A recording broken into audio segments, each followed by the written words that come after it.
Okay, so let's go ahead and continue with this quick. I would want to give the students the tools they need so it's more of just a click and drag.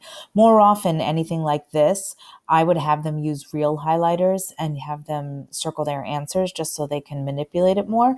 But in this case, if this is something perhaps you want to leave as a subplan and you don't want to worry about paper and so forth, this is just another way to do something.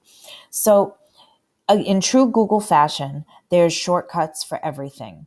This little circle and square here, that is a shortcut for a shape. You can also go to insert a shape. Now you're familiar with insert because you did an image in Google Doc. You can insert so many things. This is more of a creative, visually creative app. So you might find some things here that you didn't see in Google Docs. So you can also click on the shape here. Either way, it's going to get you to this box of different shapes. Now, you all can see the shapes that are available. However, when having the students choose something, I use two particular shapes. I use this frame.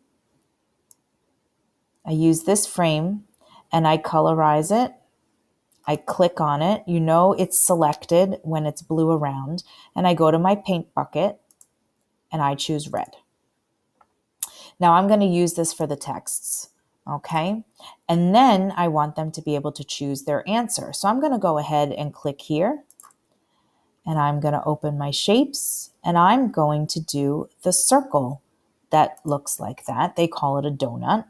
So I'm going to go ahead and put my circle here. Now, I don't know about that because it seems kind of chunky.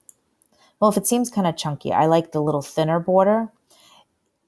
This little yellow diamond will adjust the thickness of the donut for you. So if you get that crosshairs right here, is it going to let me do it? It better. Okay, so I'm going to go this way, and I made it thinner. So I established a routine where if the kids see the circle next to the number, they use it to select their multiple choice. And if they see the square, I'm going to want them to outline which sentence or whatever where they can expand it and they can stretch it to the evidence that they need to find. It's also very visual for me. If I want to give them the credit for doing it, it's a visual for you to see quickly and easier for review. So again, just another example of something you can do. All right, so let's start from scratch, shall we? When you open it, it's going to suggest these themes to you, and it's already going to have the default layout for you. I personally don't use any of the pre-made themes, and I am a person that likes to start from scratch. So if you click layout here, these are all the possible layouts that you can choose from. I'm a blank girl, so I can choose blank.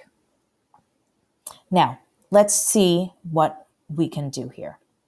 If I want to insert an image, it's the same thing as Google Docs. It's the same options here.